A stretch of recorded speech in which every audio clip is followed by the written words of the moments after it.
Bayangkan, saudara-saudaraku, sebelum laporan bocor, PT Pusri Palembang hanya memiliki 3 unit mobil pemadam kebakaran. Setelah laporan bocor, tiba-tiba ada 6 unit yang di-show off kepada tim pengawas.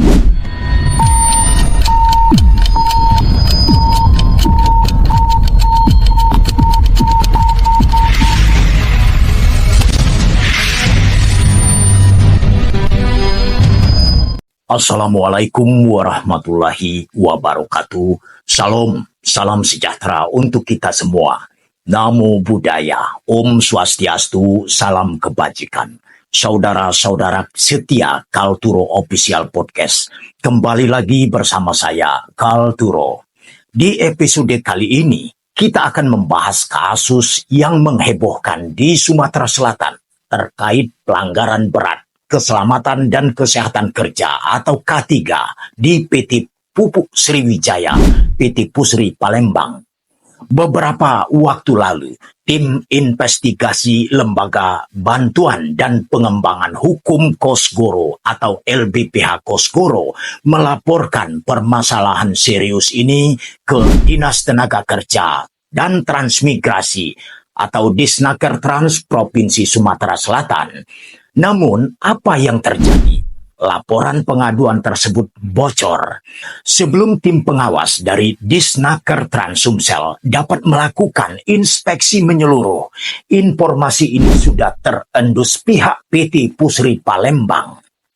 Untuk saudara-saudaraku ketahui, ini adalah beberapa temuan mengejutkan yang dilaporkan LBPH Kosgoro kepada Disnaker Trans Sumsel, yaitu alat pemadam api ringan atau APAR yang seharusnya tersedia di setiap sudut pabrik hingga tingkat atas tidak pernah dilakukan inspeksi. Kemudian, hidran dan perlengkapannya seperti selang dan valve gate sudah banyak yang rusak dan bocor. Bahkan alat pemadam api besar atau APAP dan peralatan lain tidak pernah sekalipun dilakukan inspeksi. Nah, bagaimana bisa keselamatan ribuan pekerja dibiarkan tergantung pada peralatan yang tidak pernah dicek kelayakannya? Ini benar-benar mengancam nyawa pekerja dan keselamatan lingkungan sekitar. Berita bocornya laporan pengaduan ini tentu sangat disayangkan karena menghambat proses inspeksi yang seharusnya dilakukan secara menyeluruh dan objektif. Kita semua tahu bahwa pelanggaran K3 ini membahayakan keselamatan pekerja dan masyarakat sekitar. Bayangkan, saudara-saudaraku, sebelum laporan bocor, PT Pusri Palembang hanya memiliki 3 unit mobil pemadam kebakaran. Setelah laporan bocor, tiba-tiba ada 6 unit yang di-show off kepada tim pengawas. Tapi LBPH Kosgoro salut kepada tim pengawas Disnaker Trans Sumsel yang tidak terkibuli dan tetap menemukan banyak kebobrokan di PT Pusri Palembang. Mari kita bedah satu persatu temuan penting dari hasil inspeksi Disnaker Trans Sumsel. Pertama, sistem proteksi pemadam kebakaran. Kualitas dan kelayakan fungsi sistem proteksi pemadam kebakaran di luar pabrik PT Pusri 2B sangat dipertanyakan. Serius, ini benar-benar berbahaya. Kedua, mobil pemadam kebakaran. 6 unit mobil pemadam kebakaran belum diuji kelayakan eksternal dengan kondisi 3 unit yang dipertanyakan. Apakah kita bisa mempercayakan keselamatan pada peralatan yang setengah hati begini? Ketiga, kompetensi petugas. Petugas pemadam kebakaran tidak memiliki kompetensi khusus, termasuk koordinator unit sekaligus ahli K3. Bayangkan risiko yang ditanggung pekerja. Keempat, selang hidran.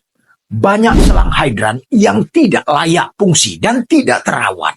Ini bukan hanya kelalaian, ini nyawa yang dipertaruhkan. Kelima, APAR. Banyak alat pemadam api ringan atau APAR belum diuji oleh pihak eksternal. Bagaimana bisa ini terjadi pada perusahaan sebesar PT Pusri Palembang? Kepala Disnaker Trans Sumsel, Insinyur Deliar Marzuki MMMIP kepada LBPH Kosgoro berjanji akan segera menindaklanjuti hasil temuan ini dan memanggil Direktur PT Pusri Palembang. Dia juga berjanji tidak akan melakukan intervensi terkait temuan dan hasil notulen pemeriksaan tim pengawas. Nah, kita tunggu soal penghargaan. PT Pusri Palembang banyak menerima penghargaan K3 terbaik, termasuk predikat Gold. Tapi faktanya, kondisi di lapangan sangat jauh dari ideal. LBPH Kosgoro meminta agar penghargaan K3 terbaik dengan predikat Gold yang didukung oleh Kementerian Tenaga Kerja Republik Indonesia ini dicabut. Sudah waktunya kita bersikap tegas terhadap penghargaan yang tidak sesuai fakta. LBPH Kosgoro juga mendesak kepada pihak Disnaker Trans untuk segera menerbitkan surat perintah henti sementara atau SPHS. Kenapa? Karena pelanggaran ini sangat serius dan berpotensi membahayakan nyawa pekerja. Berikut langkah yang harus segera diambil. Pertama, segera menerbitkan surat perintah henti sementara atau SPHS kepada PT Pusri Palembang. Kedua, menjatuhkan sanksi administratif. Sanksi tegas harus dijatuhkan kepada PT Pusri Palembang sesuai peraturan perundang-undangan. Ketiga, meminta perbaikan. PT Pusri Palembang harus segera memperbaiki seluruh kekurangan dalam sistem keselamatan kerja. Keempat, pengujian eksternal.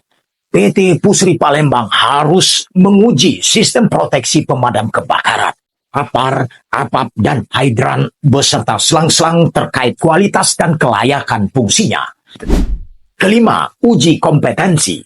Seluruh petugas pemadam kebakaran harus memiliki kompetensi khusus, termasuk koordinator unit sekaligus ahli K3. Keenam, mencabut penghargaan K3. Penghargaan K3 terbaik di Indonesia dengan predikat Gold harus dicabut. Salah satu aktivis perburuan, Ramlianto, yang juga Ketua Koordinator Wilayah Konfederasi Persatuan Buruh Indonesia atau KPBI, juga menegaskan bahwa Disnaker Trans Sumsel wajib melakukan tindakan sesuai aturan ketenaga kerjaan. Bahkan, ia juga mengingatkan agar Disnaker Trans Sumsel harus segera mengeluarkan surat perintah henti sementara kepada PT Pusri Palembang. Ingat saudara-saudaraku, ini bukan hanya soal aturan, ini soal nyawa manusia.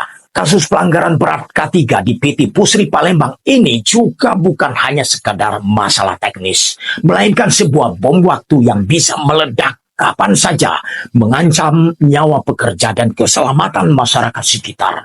Fakta-fakta ini menunjukkan kelalaian yang tidak dapat ditoleransi.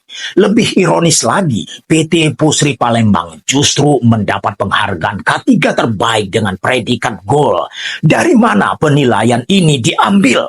Jika kondisi di lapangan sangat mengerikan, kita harus mempertanyakan integritas dari penghargaan tersebut dan mendesak agar dicabut segera. Kepala Disnaker Trans Sumsel, sekarang adalah waktu Anda untuk menunjukkan keberanian dan integritas. Janji tanpa tindakan nyata hanya akan memperburuk situasi.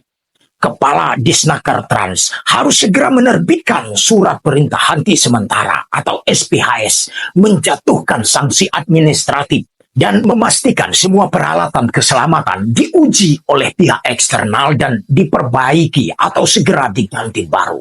Nyawa pekerja tidak boleh menjadi korban kelalaian dan pengabaian. Jika langkah-langkah tegas tidak diambil, kita harus bersiap menghadapi bencana yang tidak terelakkan. Mari kita bersama-sama menuntut keadilan dan keselamatan yang layak bagi semua pekerja. Ini bukan hanya tentang PT Pusri Palembang, ini tentang tanggung jawab moral dan hukum kita semua. Jangan biarkan kejahatan ini terus berlanjut. Saatnya untuk bertindak. Mari kita terus mengikuti perkembangan kasus ini dan berharap bahwa tindakan nyata harus segera diambil demi keselamatan bersama. Jangan lupa untuk selalu update informasi dari Kalturo Official Podcast. Terima kasih, sampai jumpa di episode selanjutnya. Dengan saya, Kalturo. See you again.